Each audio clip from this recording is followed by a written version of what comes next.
করতে হবে না, আমার ঘর 3 তলা। তোমার শ্বশুর বাড়ি এসে দেখি ঘরের গেটে 3টে তালা। তারপরে আবার কি বলে জানো, এটা হাম্মারের বংশ। আমার সংসার বউ বলতে যে বৌমা তোমার কোনো চিন্তা নেই, তোমার মাটিতে পা রাখতে হবে না, আমার ঘরে লিফট আছে, লিফটে করে 3 তলায় উঠে যাবে। ও মা এখন এসে দেখি লিফটে চড়বো কি, এদের ঘরে যদি কাজ বসে অত মৃত্যু হবে। জ্বালাই চলে গেলুম দিদি গো, জ্বালাই চলে গেলুম। যে ঘরে বাপ বেটা 1 গ্লাসে মদ গেলে সেই ঘরে সংসারে উন্নতি হতে পারতো, জীবনে হবে না, জীবনে হবে না। আমি এদের ছেড়ে কথা বলবো, এই বাড়ির কর্তা যদি তোমরা একবার দেখো জীবনে তাকে ভুলে দেখাবে না, ভালো করে দেখতে পাইলাম না তারে সেই এখন করে ঘরে, সেই এখন করে ঘরে আমি চাইলাম যারে তবে পাইলাম না তারে সেই এখন করে ঘরে, করে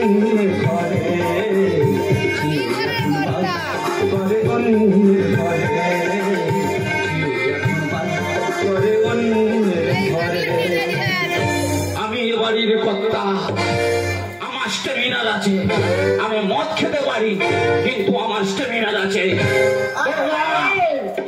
কি আমার কর্তা, আমার ঘরে সব থেকে বড় স্যাম্পেল। এই যে আমার ভাতের হাঁড়িটা কোথায়? ভাতের হাঁড়ি? ভাতের হাঁড়ি আমি তো সে তো বন্ধক দিয়ে মদ খেলে। আমার 5 কিলো হাঁড়ি একটা বড় কিনে দিয়েছে আমার মা। আমি 3 কিলো চালের পান্তা করেছি। আমি সকালে উঠবো 1 কিলো আলু সিদ্ধ করবো, আর 5 দিয়ে খেতে 1 কিলো চাল দিয়ে খাবো। এই যে আমার আধার কার্ডটা কোথায়? বৌমা বাজে কথা বলবে না, তোমার আধার কার্ড তো সেটা আমি বিক্রি করে দিই। আধার কার্ড না দিলে নাকি রেশন দিচ্ছে না। ওই বৌমা মোটে হুমড়ে হুমড়ে আসবে না বলে দিলুম, আমি বাড়ির কর্তা, আমার স্টেমিনার আছে, মদ খেতে পারি কিন্তু আমার স্টেমিনার আছে। এই যে আমার আবার রেশন কার্ডটা কোথায় গেল আজকে? Ration card? রেশন কার্ড তো আমি বলতে পারবো না, সে রেশন কার্ড আমি মেগেছিলুম, মদ খেয়ে কোথায় হারিয়ে ফেলেছি মনে করতে পারছি না। আলবাদে বসে আমার রেশন দেবে, আমি রেশন কার্ডটা যদি পাই আমি কি দিয়ে রেশন দেবো? এই জায়গায় আমি চলে যাচ্ছি, এই একজন আর একজন তো আসবে, শুধু কাটাই কাটাই মিলিয়ে নেবে।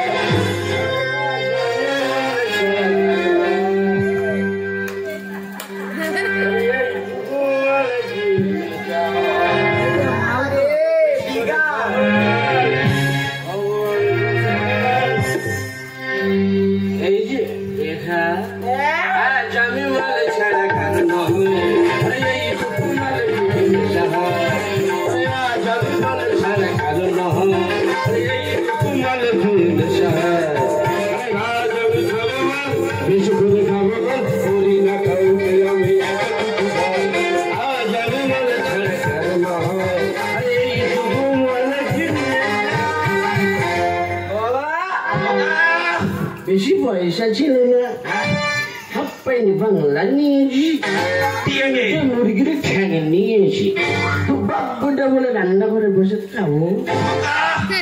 পয়সা যদি কম হয় আমি একটা জিনিস দিচ্ছি, ওইটা বেছে নিয়ে আসবি। বড় হাম এলা বইয়ের গয়না বিক্রি করে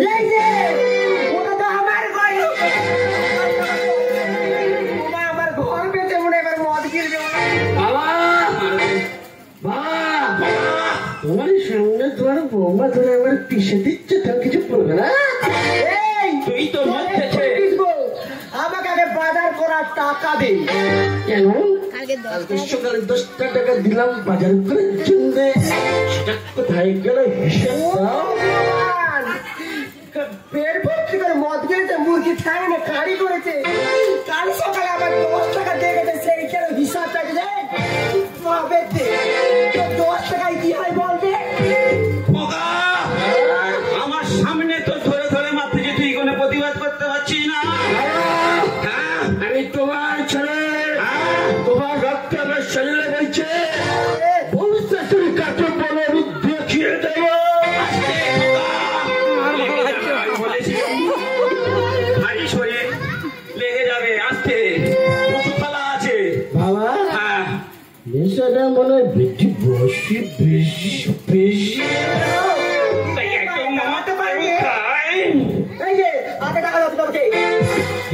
এখানে বাকি করতে পারিনি।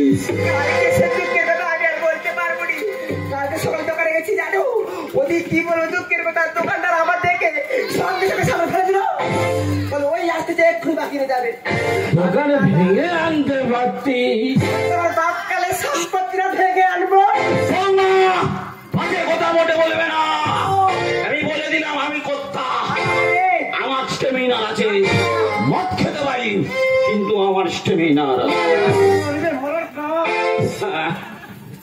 এই যে টাকা দেবে তো?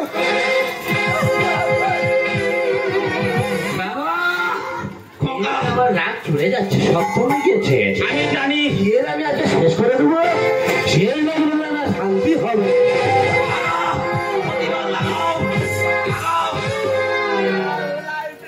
বাবা আদা পিষে দিয়েছি।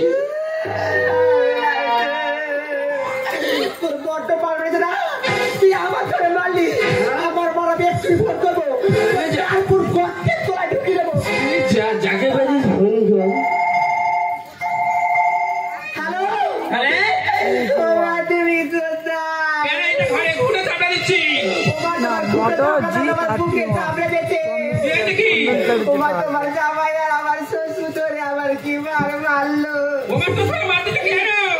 ওমা আমরা মদ গিলে এসে আমার জন্য আধা পেশা করতেছে। আমি মদ গেলা ছাড়াচ্ছি, ওদের নাতিকে আমি গু খাতে পেরেছি। আমার নামও নির্মলা না।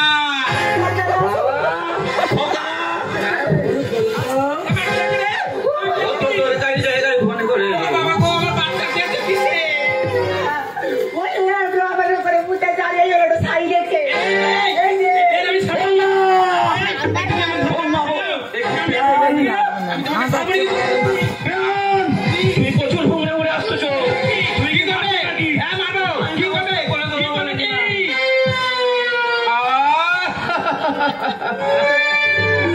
কি শান্তি, কি শান্তি। এই যত তোমার মেয়ে দোষ, আমার মেয়ে দোষ, জামাই আর মেয়ের কোনো দোষ। তোমার আমি বিচার করতে গেছি না, রাসুলা করতে গেছি। তোর মার চরিত্র খারাপ। আমার মেয়ের দোষ, আমার মেয়ে আর জামাই দুজনের দোষ। এটা করুনি কেন? কেন কেন এরকম ভাবে? মোটে ছেড়ে দিলে আর নেবে, সুতরাং হবে বাচ্চা করে দেবো বলছিলাম। কি শান্তি, কি শান্তি। দাদা গো, এই কেন আমি জব্দ হয়ে যাই, মোটে কিছু করতে পারিনি। ওই জন্য বারবার খালি আমি বিয়ের বাড়ি ছুটে আসি। আমার মেয়ের দোষ, আমার মেয়ের দোষ, আমার মেয়ের দোষ। দেখেছো কার আমি বিচার করতে রেখেছি, আমার বিচার করবে কি? সে তো চুপকে হুল করতেছে। ওটা ওর ধরে আর আমার ধরে আমি থানায় যাবো। আমার মেয়ে ধরে কিছু জমে কিছু জমাও। জননী জননী এসেছো?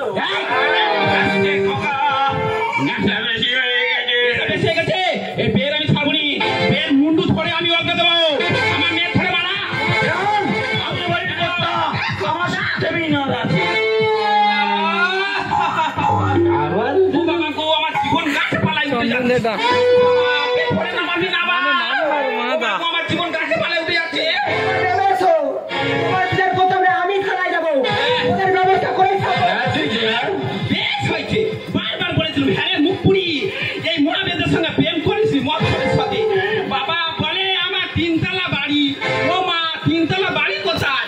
ঘর দর কিছু নেই, 48টা বাঁশ কেটে দিচ্ছি চুরি করে। ওটা আমার বাবা বিক্রি করে, বাঁশ বিক্রি করে মদ খেয়ে। আরে সবের কথা মিথ্যে কথা বলবি না, কথা তুই ওইটা বেঁচেছিলিস আমি বলে দেবো। আরে মা, কথা তুমি বলো না। তোকে 5 কিলো চালে হাঁড়ি দিই, হাঁড়ি কই? ওই প্রচেস করে হাঁড়ি কই? এই বুড়ো, ওইটা আমি বন্ধক দিয়েছিলুম, ওইটা বন্ধক দিয়ে তো মদ খেয়েছে। জামাই পায়খানা ঘর বেঁধেছো? না মা, ওটা বলা হয় না। মাগো, তিরপল চুরি করে এনে দিচ্ছি, সে তিরপল মনে হয় বেঁচে খেয়েছি। হ্যাঁ মিথ্যে অপবাদ দেবে না। হ্যাঁ, ও তিরপল আমপানের জলে ভেসে গেছে। তাহলে তোর শাশুড়ি কি চুরনি? এই যে ওমা, তুমি আগে ধরো, ওদের মুন্ডু ছেড়ে আর কথা বলি, দেখে নেবো, জায়গায় ঠিক থাকো। বাবা বাবা মহাভারতে দ্রৌপদীর বস্ত্র হলো হয়েছিল, এখানে তো তোমার হয়ে গেল। আমি তো এখন উলঙ্গ রাজা হয়েছি। বাবা এগুলো ছাড়বো না, খোকা, ছাড়বো না। আমিও ছাড়বো না বলে দিল। তো শাশুড়ির আমি ব্যবস্থা করে দেবো। আমার স্টেমিনা রাখবে। ও মা, এই জানলা খুলে আছে দেখ।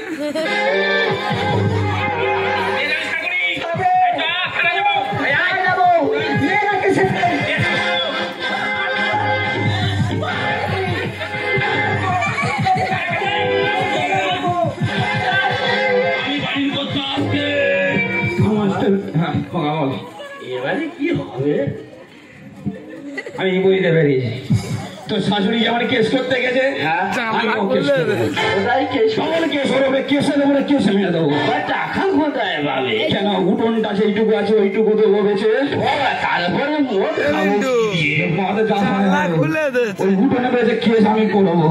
ঠিক আছে, শাশুড়ি আমি ব্যবস্থা করে দেবো। ব্যবস্থা করে তবে আমরা ছাড়বো। চল খোকা।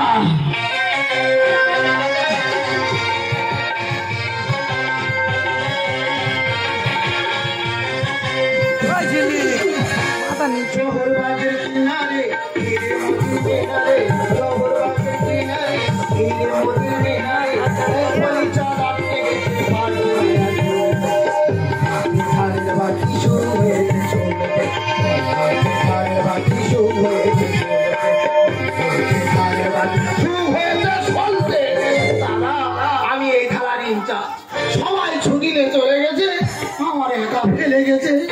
কত কে লিখবো, কত কে লিখবো, কে লিখে লিখে খাতার পৃষ্ঠা শেষ। আমি এই দাঁড়িয়ে আছি, কখন কি কে আসে আমি মোটে বুঝতে পারি না। তোমার আবার কি কেস? তোমার সেই কেস বুঝতে পারোনি? কি কেস? আরে সাইকেল প্রমাণ দাও, প্রমাণ ছাড়া প্রশাসন কোনো কেস লিখবে না। প্রমাণ এই নির্মলা দেবে, প্রমাণ দেবে, প্রমাণ আমি দেবো। আচ্ছা, আমি বলতেছি কিন্তু ধরো তুমি পেয়েছেন। কি বলুন ধরতে বলেছি? আচ্ছা, ধরেছিস তো? হ্যাঁ। তুমি পে, আমি পেয়ান। তুমি পে, আমি পেয়ান। এই পে যা প্রশাসনের গায়ে হাত, তো প্রমাণ প্রশাসনের ছেড়ে দিলি, আগে দেবো কে লিখবো নি। কেসে লিখুন, রিজাল করতে গেছে, কেসে লিখুন। তোমার আবার কি কেস? আমার বড় ধরনের কেস, আমার হচ্ছে নির্যাতন করেছে। প্রমাণ আমার নির্যাতন করেছে। প্রমাণ ছাড়া প্রশাসন কোনো কেস নেবে না। প্রমাণ তো হ্যাঁ, প্রমাণ আমি দেবো। আপনি লিখুন, হ্যাঁ, লিখুন। ধরো, আপনি বেন, আর আমি বেই। আপনি বেন, আর আমি বেই। বেন বেই, বেন বেই, বেন বেই। প্রশাসনের প্যান্ড ডাক দিলি, তোর কে লিখবো নি, তোর দোয়া খেলাবো। প্রশাসনের গায়ে হাত, তুই চিনিস? আগে আবার কে লিখুন, আবার কে জায়গা লিখতে হবে। হাতারের ভাড়া আমি আর খাবো না, আমার এক্ষুনি ডিভোর্স চাই। এখন লিখে দিয়ে দিলাম, আমার আগে লেখা হবে। আপনি আগে মেয়ে ফার্স্ট, প্রথমে মেয়েদের কেস লেখা হবে, তারপরে ছেলেদের লেখা হবে। ইয়েস ও স্যার, খাবো না তাই স্যার লেখো না, স্বামী ভাত খাবো না তাই স্যার লেখো না।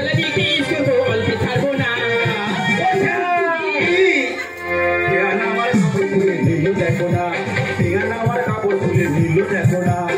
স্বামী ভাত খাবো না তাই স্যার লেখো না, স্বামী ভাত খাবো না তাই স্যার লেখো না।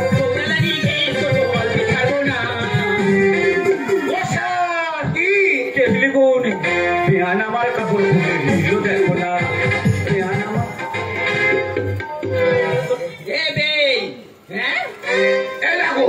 তোমাদের যত গন্ডগোল, তোমাদের জন্য খাতার পিস আর কুলোই না।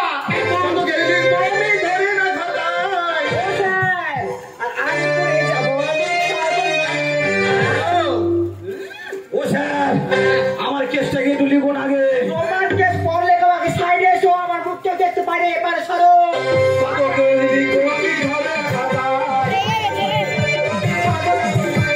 বংশ ভালো না,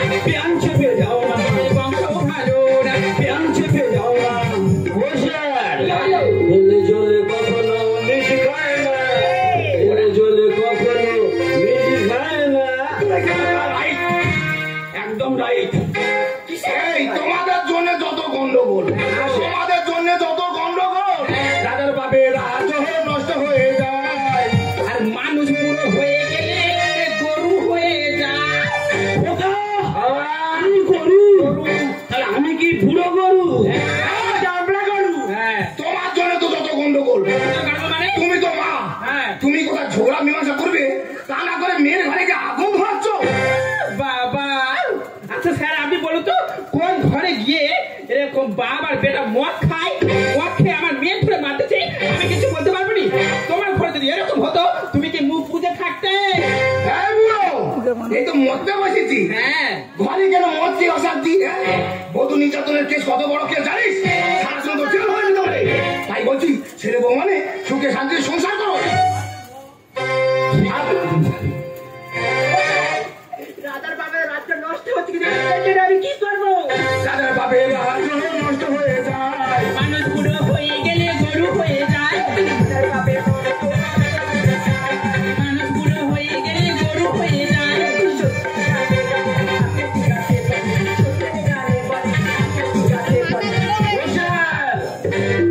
ভুল করেছি আমি, ক্ষমা করো না, আমি ক্ষমা করো না। কি বলি শোনো, শীতের সিঁদুর বলে স্বামীকে হওয়া যায় না। স্বামী স্ত্রীর উপর দুজন করে বিশ্বাস করতে হয়, তবে তো স্বামী স্ত্রীর সুখের সংসার হয়। তাই বলছি দুজন করে বিশ্বাস করতে দিও, তবে সুখের সংসার হবে। আর দ্বিতীয়বার যেন এই কেস যেন না থামায় আসে। ও স্যার, আপনি যা শিক্ষা দিয়েছেন এরপরে আসবো না, কিন্তু মদ আর খাবো না। আপনাদের বলছি আপনারাও কেউ মদ খাবেন না, আর মদ কেউ ছুঁইবেন না। তবে বেন, চলো আমরা চলে যাবো আগুন মারি চোড়ায়। ওখানে কোনো মদ পথ পাওয়া যায় না, শুধু কাংড়া আছে। চলো ও মা, চলে যাচ্ছি, সাবধানে থাকি। আর বলিস একটু বুঝিয়ে বলি, বুঝিয়ে বলো, বুঝিয়ে বলো। মদ না খায়। যদি মদ খাইছে আমার ডাকবি, ওই গোবরের গাটা আছে না আমাদের, মুন্ডু ধরে একটু গেড়ে উল্টে দেবো। ও বেন, বলি শোনো, এই জায়গায় আগুন মারি চড়াই যাবো, যাওয়ার সময় একবার একটু ডিপলি দিলে হতো না? আমিও ভাবতেছিলাম গো, বলবো তবে তুমি আঁচলটা ঢাকা দাও, নেশা কিন্তু আমার কেটে গেছে। তোমার লজ্জা করছে না? প্রতিদিন একটা মদ খেতে বাড়িতে আসো, তুমি তোমাকে ভালোবেসে বিয়ে করেছো, তাহলে ভালোবেসে আজকে আমি এটা ফল পেলাম। তোমাকে বিশ্বাস করে আমি তোমাদের বাড়িতে এসেছিলাম, আর এসে সারা দিন মদ খেয়ে অশান্তি, দিনের পর দিন রাতের পর রাত্রি বাড়ি গেছে। বলো কেন কেন কেন?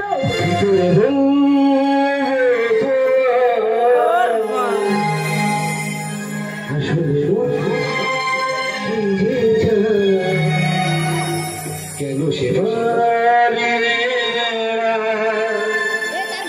মনি বাজ রে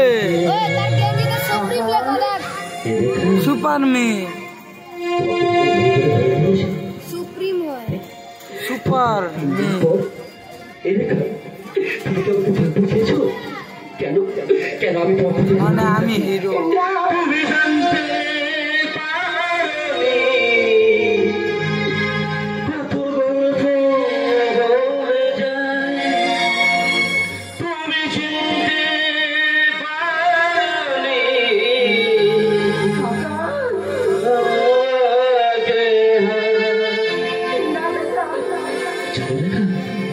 যিনি তোমাকে প্রথম ভুল করে এই বাড়িতে নিয়ে এলো, তার ঠিক 3 মাস পর তোমার খুব বড় তোমার মনে আছে তো রেখা? সেই অসুখে ওই ডাক্তারবাবু তোমাকে অপারেশন পেলে শুয়ে আমাকে কি বলেছিল জানো? তোমার যে রোগটা হয়েছে সেই রোগে অপারেশন করতে গেলে তোমার গর্ভাশয়টাকে বাতিল দিতে হবে। তাই তো আমি আবার আমি ওই কাজটা ডাক্তারবাবুকে করতে বলেছিলাম, বিশ্বাস করো। আমি রাতের পর রাত ঘিরে পড়ি, শুধু মদ খেয়ে হসপিটালের দরজায় শুধু আঙ্গুলদার সময় হাত জোর করে ঘুরে দিয়েছি। আমাকে কেউ একটা বাচ্চা দিন না, বিশ্বাস করি আমাকে কেউ দেয়নি, কেউ দেয়নি।